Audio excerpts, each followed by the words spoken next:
예.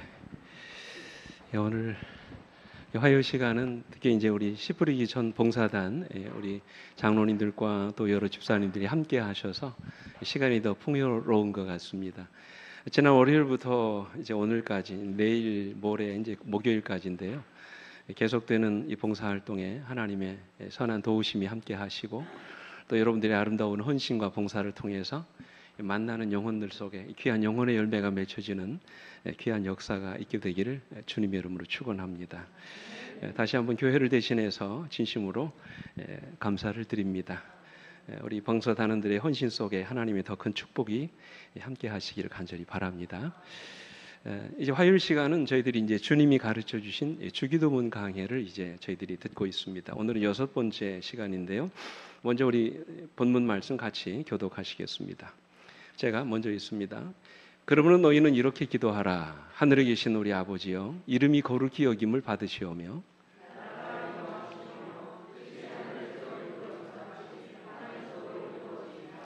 오늘 우리에게 일용할 양식을 주시옵고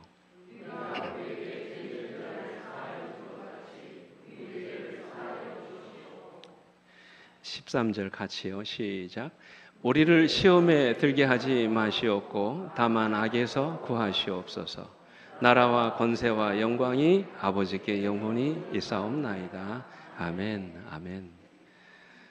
이 하늘에 계신 우리 아버지여라고 시작된 주기도문은 우리가 아는 것처럼 이름이 거룩히 여김을 받으시오며 또 나라가 임하시오며 뜻이 하늘에서 이루어진 것 같이 땅에서도 이루어지다라는 기도로 이어지고 있습니다.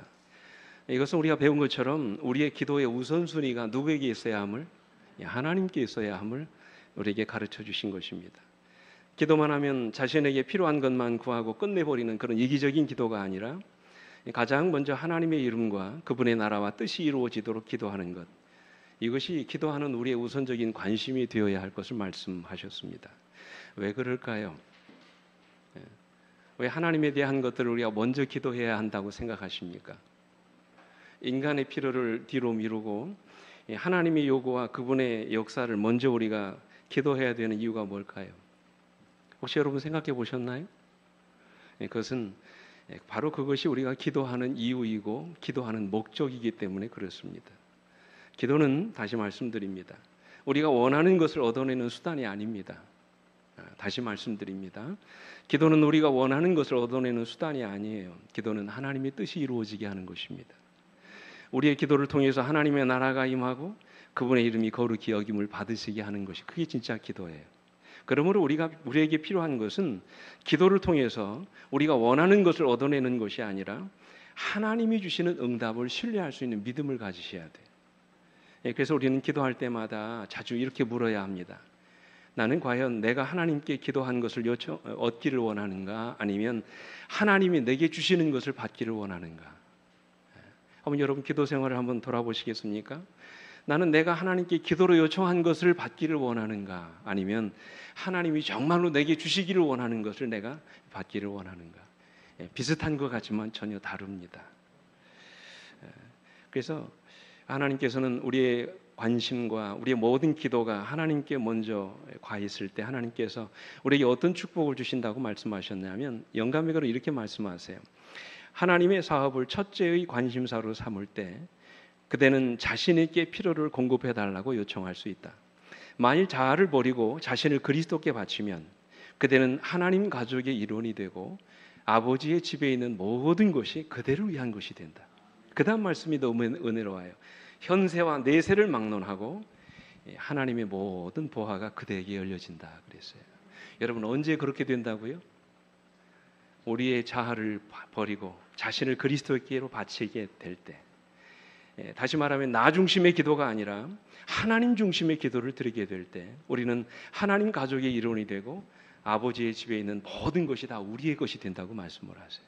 그리고 기도하는 여러분과 저에게 하늘의 모든 보화가 열려진다고 약속해 주셨습니다.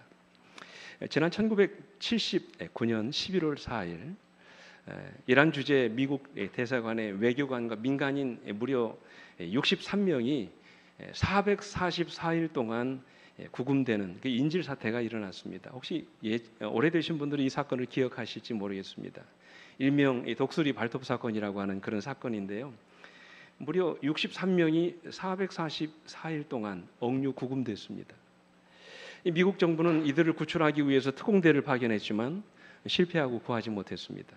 그 후에 당시 미국의 대통령이었던 레이건 대통령이 이란과 협상을 통해서 아주 극적으로 그들을 석방하게 됩니다. 그때 그들에게 444일 동안 억류됐던 여인 가운데 하나였던 쿠브라고 하는 여인이 이런 간증을 했습니다. 처음 5개월 동안은 지옥 같은 생활을 했습니다. 그러나 기도하면서 마음이 차츰 안정되었습니다. 어릴 때부터 어머니가 늘 하시던 말씀이 떠올랐습니다. 두 손을 모으고 기도하는 것을 잊지 말아라. 내가 하나님 편에 서 있으면 하나님은 어떤 경우에도 너를 도와주실 것이다. 그 후 감옥 생활은 더 이상 지옥이 아니라 저의 일생을 바꾸는 천국이 되었습니다. 그랬어요. 결국 우리가 하나님의 응답을 바라고 끝까지 누구 편에 있으면, 하나님 편에 있으면 하나님은 기적 같은 방법을 통해서 우리의 기도에 응답하신다는 말씀이에요. 중요한 것은 우리가 언제까지나 하나님 편에 있느냐 하는 것이지요. 하나님의 뜻을 구하고 그분의 나라를 구하고 하나님의 이름이 우리의 기도를 통해서 이루어지기를 우리가 간절히 바라는 마음으로 그렇게 기도하면 하나님은 우리의 기도에 반드시 응답하신다고 약속하셨어요. 그런데 여러분, 이것이 주기도문의 전부가 아닙니다. 하나님의 이름과 그분의 나라, 하나님의 뜻이 이루어지게 하는 것이 물론 우리 기도에 있어서 가장 우선적으로 드려야 될 기도지만, 그렇다고 해서 우리의 필요와 관심이 주기도문에서 제외되는 것은 아닙니다. 그죠? 하나님은 우리가 살아가면서 우리에게 필요한 모든 것들을 위해서도 기도하라고 말씀을 하세요. 그래서 이제는 우리 인간의 필요를 위해서 하나님께 기도하도록 오늘 본문의 말씀에서 가르치고 계십니다. 그중 첫 번째가 뭡니까? 우리의 뭐를 위해서 기도하라고요? 일용할 양식을 위해서 기도하라 말씀하셨어요. 이 양식이라는 말을 아르토스라고 하는데, 이 말의 뜻은 크게 두 가지입니다. 첫째는 오늘 여러분과 제가 먹는 육의 양식을 말씀하는 거예요. 양식. 우리의 굶주린 배를 채우고 건강을 유지하게 해주는 양식이 바로 아르토스, 육신의 양식입니다. 어떤 신학자는 여기에 의복이나 우리 생활을 유지하는 데 필요한 생활 필수품까지도 다 포함시키는 그런 분도 있습니다만, 가장 자연스러운 해석은 오늘이라고 하는 하루를 살아가기 위해서 우리의 꼭 필요한 생활 필수품, 이 전반을 걸쳐서 일용할 양식이라고 말할 수 있습니다. 두 번째로 이 양식이라고 하는 것은 영적인 의미에서 하나님의 말씀을 의미한다 그랬어요. 그런 말씀하셨잖아요. 사람이 떡으로만 살 것이 아니요 하나님의 입으로 나오는 모든 말씀으로 살 것이니라 말씀하셨어요. 그러므로 여기서 말하는 일용할 양식은 육신의 양식만을 의미하는 것이 아니라 영의 양식인 하나님의 말씀을 포함한다 그랬어요. 우리 주석에서도, 본교회 주석에서 이렇게 말씀하십니다. 우리의 일용할 양식은 육체적 및 영적 양식을 모두 포함한다 그랬어요. 그래서 여러분, 우리가 일용할 양식을 위해서 기도하는 것은 절대로 부끄러운 일이 아닙니다. 근데 어떤 분들은 말하기를, 하나님이 우리가 구하기 전에 다 하신다고 말씀하셨는데 뭐 굳이 그거 기도해야 합니까? 그렇게 말씀을 하세요. 그러면서 이 마태복음 6장 31절로 32절을 제시하지요. 주님이 말씀하셨지 않습니까? 그러므로 염려하여 이르기를 무엇을 먹을까, 무엇을 마실까, 무엇을 입을까 염려하지 말라 그랬어요. 이는 다 이방인들이 구하는 것이라고 말씀하셨어요. 우리 하나님은 이 모든 것이 다 너에게 있어야 될 줄 아신다고 말씀하셨지 않습니까? 그러니 우리가 굳이 이런 문제를 가지고 하나님께 기도해야 합니까? 이렇게 말씀하세요. 근데 여러분, 주님은 우리에게 먹을 양식을 위해서 염려하지 말라고 말씀하셨지 기도하지 말라고 말씀하신 것이 아니죠. 주님은 우리의 연약함을 아십니다. 주님은 우리와 같이 연약한 육신을 입으신 분이었기 때문에 우리처럼 배고프고 가난한 인생을 사신 분입니다. 그래서 주님은 굶주린 자들을 먹이시기 위해서 오병이어의 기적을 베푸셨어요. 병자들의 고통을 불쌍히 여기시고 일일이 손을 얹어 치료해 주신 분이십니다. 한마디로 주님은 우리의 현실적인 필요에 아주 민감하신 분이십니다. 내가 병들고 때로는 굶주리고 연약해져 있을 때 주님께서는 우리 모두의 기도를 즐겨 들어주시는 분이십니다. 오늘 주님의 말씀을 들으시는 이 많은 대부분의 사람들이 다 가난하고 굶주림에 시달린 사람들이었습니다. 그러므로 여러분, 그들에게 일용할 양식을 위해서 기도하는 것은 너무나도 당연한 일입니다. 그렇죠? 그렇다면 왜 우리가 일용할 양식을 위해서 기도해야 될까요? 일용할 양식을 위해서 기도하는 이 기도의 우리에게 주는 이 교훈이 무엇입니까? 첫째로 우리가 일용할 양식을 위해서 기도하는 이유는 하나님이 우리의 필요를 채워주시는 분이기 때문에 그렇습니다. 그러니까 내가 먹고 사는 것이 아니라 사실은 하나님이 먹고 마시게 하시는 거예요. 그러니까 하나님의 은혜로 우리가 살아가는 것입니다. 이 사실 여러분 인정하십니까?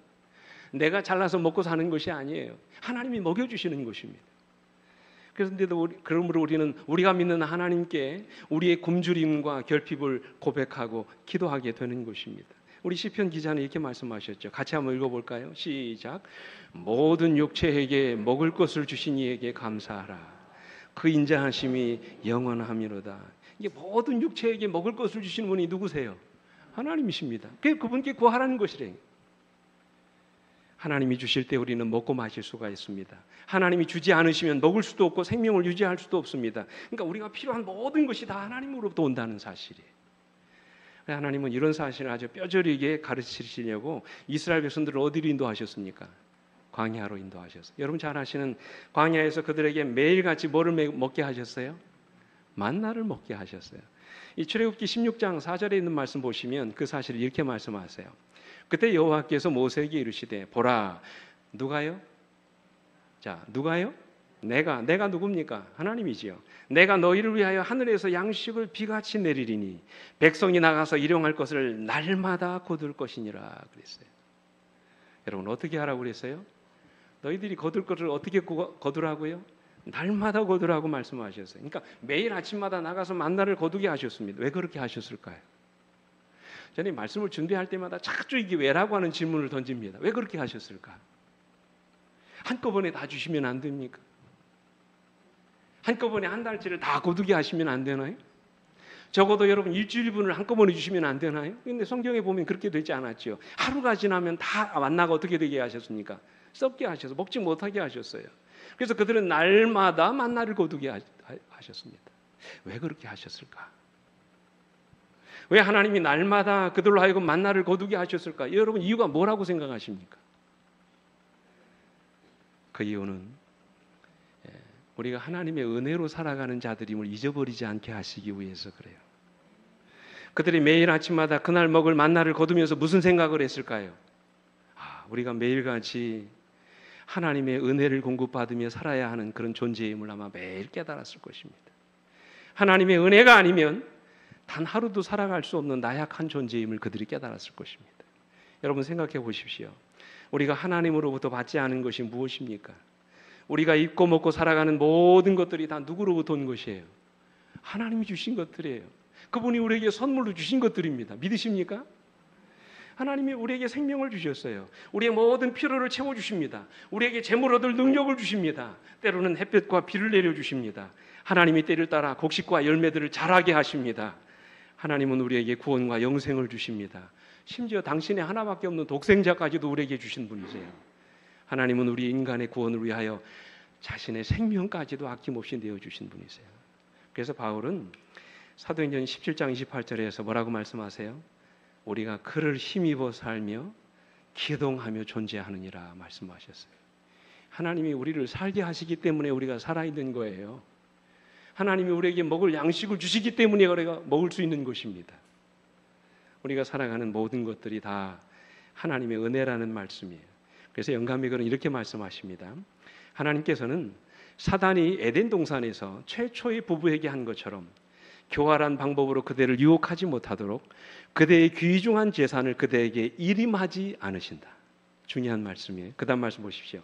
그리스도께서 그대를 위하여 그 재산을 약탈자의 손이 미치지 못하도록 안전하게 붙들고 계신다. 그대는 어린아이처럼 매일 그날에 필요한 것들을 받게 될 것이다.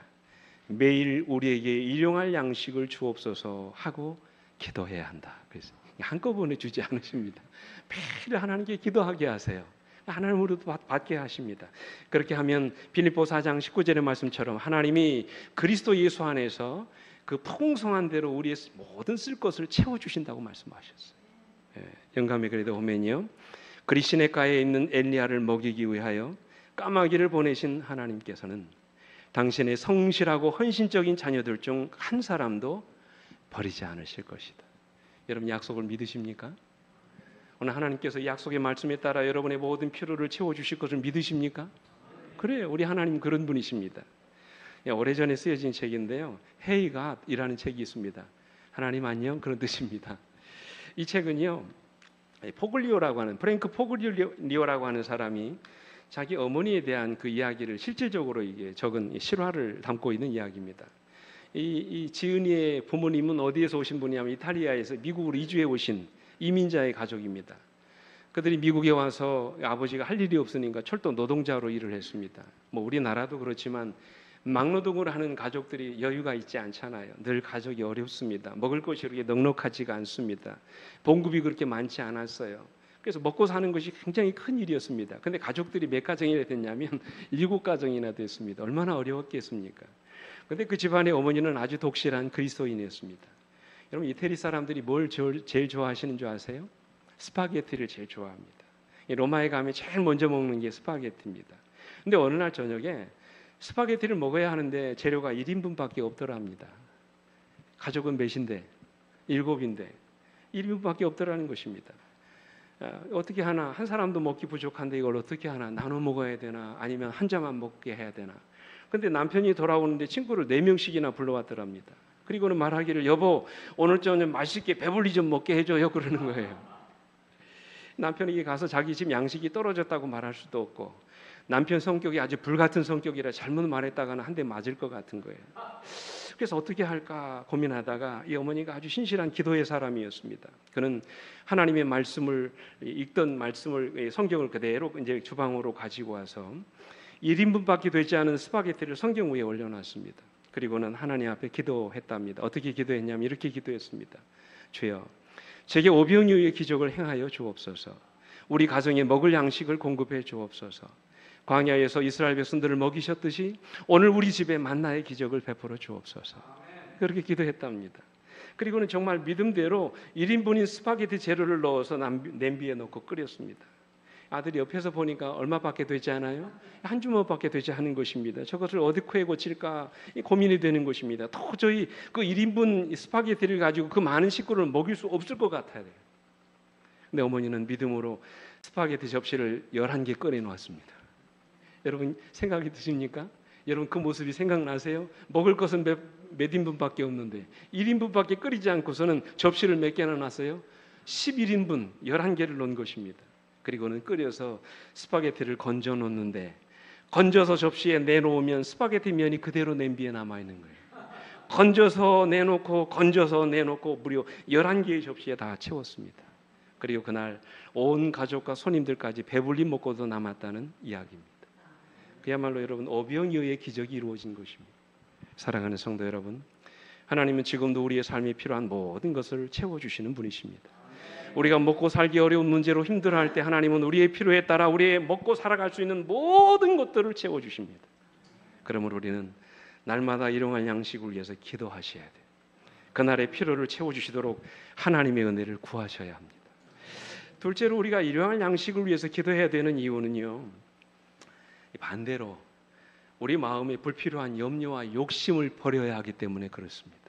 이 말씀의 핵심은 뭐냐면 일용할이라는 단어입니다. 여러분 일용할이라는 말이 무슨 뜻입니까? 그날 먹을 그런 뜻 아닙니까? 하루치 양식을 말하는 것이에요. 이 기도는 우리로 하여금 불필요한 욕심을 버리게 합니다. 쓸데없는 욕심을 버리지 않게 해요. 그저 그날 하루하루에 필요한 양식을 위해서 우리로 하여금 기도하게 하는 것입니다. 그래서 아굴의 잠언인 잠언 30장 8절로 9절에 이렇게 말씀하시죠. 곧 헛된 것과 거짓말을 내게서 멀리하옵시며 나를 가난하게도 마옵시고 부하게도 마옵시고 오직 어떤 양식으로요? 필요한 양식으로 나를 먹이시옵소서. 그 이유가 뭡니까? 혹 내가 배불러서 하나님을 모른다 여호와가 누구냐 할까 하오며 혹 내가 가난하여 도둑질하고 내 하나님의 이름을 욕되게 할까 두려워함이니라. 그렇게 기도했어요. 날마다 나에게 필요한 양식만 달라고 하나님께 그렇게 기도하고 있는 것입니다. 여러분 솔직히 말해서요, 우리에게 일용할 양식을 위해서 기도하는 것은 우리가 드리기 가장 어려운 기도입니다. 이해되십니까? 그렇지 않습니까? 우리는 다 여유 있고 넉넉한 생활을 원합니다. 경제적인 여유, 즉 우리 인생을 좀 더 여유 있고 행복하게 살기를 원합니다. 근데 일용할 양식을 달라고 하는 기도에는 인생을 더 여유 있게 즐길 수 있는 여분의 양식이 없어요. 그죠? 하나님의 자녀답게 경건하게 사는데 지장이 없을 정도의 그 생활에 만족해야 된다는 그런 의미가 들어있기 때문에 우리가 쉽게 기도할 수 있는 내용이 아닙니다. 그러나 여러분, 재물이 많다고 무조건 행복해지는 것은 아니지요. 그 알렉산드의 교부였던 클레멘트가 그런 말을 했어요. 재물은 구두와 같다, 그런 말을 했습니다. 여러분, 재물은 뭐와 같다고요? 구두와 같다 그랬어요. 여러분, 구두가 뭡니까? 여러분, 구두가 무조건 크다고 다 좋은가요? 어떤 구두가 좋은 구두입니까? 나에게 뭐한 맞는 구두가 좋은 구두인 것입니다. 그죠?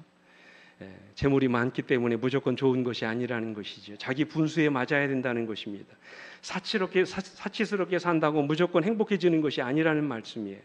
그러므로 하나님은 각자의 분수에 맞도록 적절하게 재물을 주십니다. 그날의 필요를 위해서 기도할 때마다 하나님이 우리의 모든 필요를 채워주신다는 그런 말씀이에요. 그래서 바울은 히브리 13장 5절에서 이렇게 말씀하세요. 돈을 사랑하지 말고 있는 바를 어떻게 알으라고요? 족한 줄로 알라 그랬어요. 불필요한 욕심을 버리지 말라는 것입니다. 옛날 재미난 이야기 중에 이런 이야기가 있습니다. 어느 마을에 마음씨 착하고 부지런한 농부가 살고 있었습니다. 이 농부가 어느 해 농사를 지어가지고 이제 무를 수확했는데 이 무가 얼마나 탐스럽게 열렸는지 이 장정 그 다리통만한 그 무를 수확했답니다. 이 농부는 이렇게 잘된 무를 혼자 먹기가 너무 아까웠어요. 그래서 이 농부는 이 농사가 잘된 것이 그 고을을 잘 다스려 주신 원님 덕분이라 생각하고 무를 예쁘게 다 포장을 했습니다. 그리고는 이제 선물로 가지고 갔습니다. 그랬더니 원님이 그렇게 좋아하시는 거예요. 그렇게 기뻐하시는 것입니다. 그리고 신하에게 이렇게 묻습니다. 최근 혹시 우리 관아에 귀하고 좋은 거 들어온 거 없느냐고 그렇게 물어요. 그랬더니 신하가 대답하기를 최근 들어 큰 황소 한 마리가 들어온 게 있다고 대답을 했습니다. 그 말을 들은 원님은 그 황소를 끌어다가 그 농부에게 선물로 주라고 명령을 내렸어요. 마음 시작한 농부는 무 한 개를 드리고 뭐를 받았어요? 황소 한 마리를 선물로 받은 것입니다. 얼마나 기분이 좋았겠습니까? 근데 여러분, 이 소문이 온 동네에 퍼졌어요. 근데 마을에 욕심 많고 아주 심보가 고약한 농부가 한 사람 살고 있었습니다. 그가 그 소문을 들은 것입니다. 야, 무 한 개를 바치고 황소 한 마리를 얻었으니 내가 원님에게 황소 한 마리를 바치면 아마 이번에는 땅이라도 내게 주지 않으실까? 그런 생각을 한 것입니다. 그래서 그는 자기 집에서 키운 아주 크고 잘생긴 황소 한 마리를 끌고 원님에게 갔습니다. 그리고는 말합니다. 원님, 저는 오랫동안 집에서 황소를 길러왔습니다만 이렇게 크고 좋은 황소는 처음입니다. 이것이 다 원님이 이 마을을 잘 다스려 주신 덕택인 줄 알고 이 황소를 바치러 왔습니다. 역시 이 원님이 농부의 말을 듣고 크게 기뻐합니다. 그리고는 또 다시 하인을 부릅니다. 그리고는 이 관아에 들어온 물건 중에 뭐 귀한 것 없느냐고 묻습니다. 그러자 하인이 하는 말이 며칠 전에 들어온 크고 잘생긴 무가 하나 있다고 이렇게 대답을 하시는 겁니다. 그래서 원님은 그 무를 농부에게 갖다 주라고 했습니다. 그 무를 받아들고 농부가 철렁하고 가슴이 내려앉는 것 같았다는 거 어쩔 수 없는 것이지요. 농부는 별 수 없이 무 한 개를 들고 집으로 돌아올 수밖에 없었다는 그런 이야기입니다. 그래서 바울은요 이렇게 말씀하십니다. 그러나 자족하는 마음이 있으면 경건은 큰 이익이 되느니라. 우리가 세상에 아무것도 가지고 온 것이 없음에 또한 아무것도 가지고 가지 못하리니 우리가 먹을 것과 입을 것이 있은즉 어떻게 하려고요? 족한 줄로 알 것이니라 말씀하셨어요. 사랑하는 성도 여러분, 우리 마음에 불필요한 욕심을 버리시게 되길 간절히 바랍니다. 항상 있는 것으로 만족하고 감사하며 살아가시기 바랍니다. 이것이 일용할 양식을 주시라고 기도하는 이유입니다. 우리 마음에 불필요한 염려와 욕심을 버리게 하는 것입니다. 셋째로 우리가 일용할 양식을 위해서 기도해야 되는 이유는요, 우리에게 구제와 선교의 책임이 있기 때문에 그렇습니다. 여러분, 주기도문에서 오늘 누구에게라고 말씀하셨어요? 이 일용할 양식을 누구에게 주시라고 기도하라고 그랬습니까? 우리에게라고 말씀하셨죠. 여러분, 그러므로 여러분 이 일용할 양식이 나만 위해서 기도하는 양식이 아니라는 사실을 알게 되죠. 이 일용할 양식은 우리의 양식입니다. 우리의 먹거리를 위해서 드리는 기도입니다. 그러므로 이 기도는 나만을 위해 드리는 이기적인 기도라기보다는 다른 사람들까지도 포함하는 이타적인 기도인 것입니다. 그저 나만 잘 먹고 잘 살면 그만이라는 이기적인 기도가 아니라 우리 모두가 함께 잘 먹고 잘 살아야 된다는 그런 이타적인 기도인 것입니다. 그래서 영감의교는 이렇게 말씀하셨어요. 우리에게 일용할 양식을 주옵시고라고 기도할 때 우리는 자신은 물론 다른 사람을 위하여서도 기도하게 된다. 그러면서 하나님께서 우리에게 주시는 것은 보세요. 우리만을 위한 것이 아님을 인정하게 된다 그랬어요. 그럼 우리가 이런 기도를 드리는 이유가 뭐라고요? 이 양식이 우리만을 위해 주어지는 것이 아님을 인정하게 되는 것이라고 말씀하셨어요. 그러면서 이어지는 말씀 보십시오. 하나님께서 믿고 우리에게 주시는 것은 보세요. 우리로 하여금 굶주린 사람들을 먹일 수 있도록 하시기 위함이다 그랬어요. 그러니까 여러분, 하나님이 우리에게 주시는 모든 것은 뭐 하라고 주시는 거예요? 나누라고 주시는 거예요. 함께 먹도록 하나님께 우리에게 주신 것입니다. 그러므로 우리가 하나님으로부터 복을 받은 이유는 복의 통로가 되게 하시기 위함이라는 말씀이에요.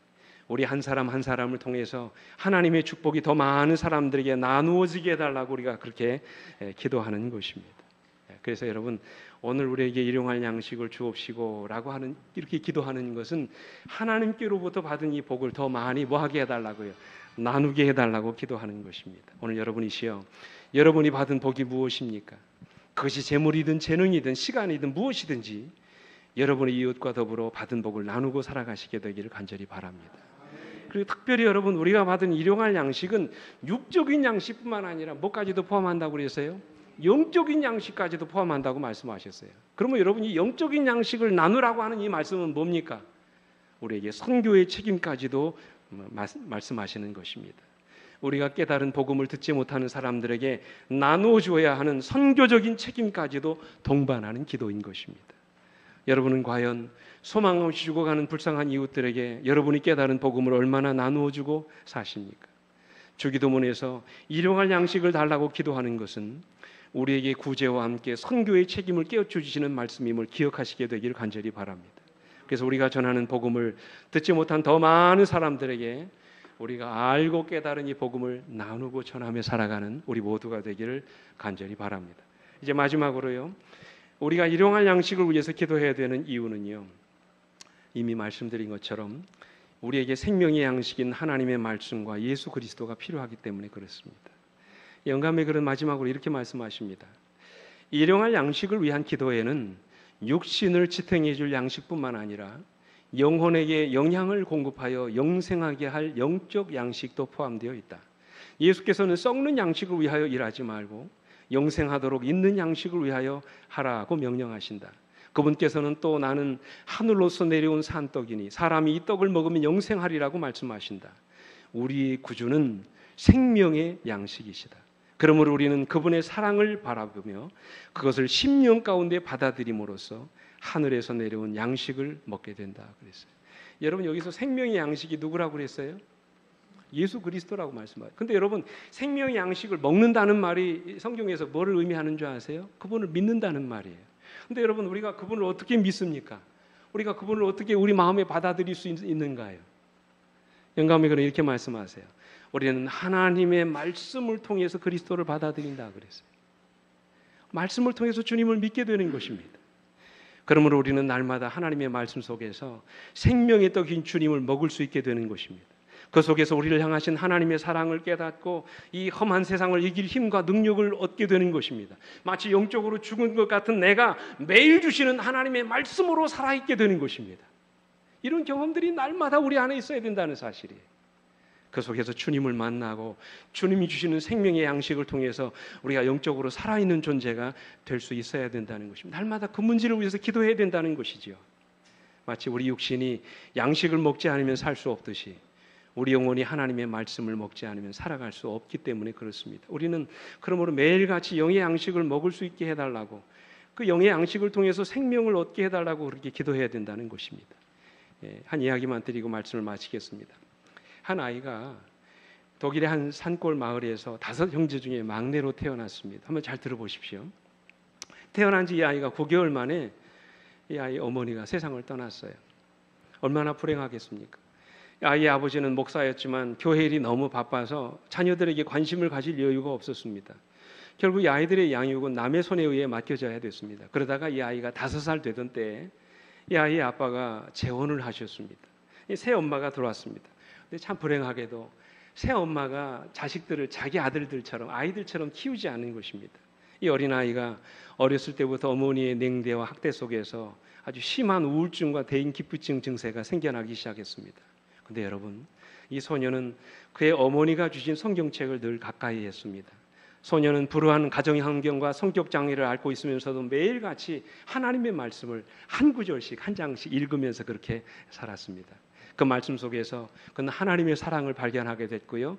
이 시대를 내가 어떻게 살아가야 되는지 자신이 살아야 될 이유를 깨닫게 됐습니다. 그리고는 이 아이가 어느 날 혼자 이런 생각을 했습니다. 어린 시절 나처럼 불우하게 보내는 어린이들을 위해서 내가 할 일이 과연 뭘까? 이 어린아이가 그런 생각을 하면서 자란 것입니다. 드디어 그는 하나님의 말씀을 보면서 그런 마음의 도전을 받고 어른이 됐습니다. 이 아이가 이제 어른이 된 다음에 그는 어린이를 사랑으로 섬기고 가르치는 교육기관을 만들기로 결심합니다. 그의 노력으로 유아들에게 가족 같은 유치원을 만들기로 그가 생각하고 유치원을 만들었습니다. 여러분, 이 사람이 세계 최초로 유치원을 설립한 프리드리히 프레벨이라고 하는 사람입니다. 불안한 환경에서 태어나 교육도 제대로 받아보지 못한 그를 유아교육의 아버지이자 세계 최초의 유치원 설립자로 이끌어진 것은 바로 그가 날마다 읽었던 하나님의 말씀이었다는 사실이에요. 그래서 영감의 글은 마지막으로 이렇게 말씀하세요.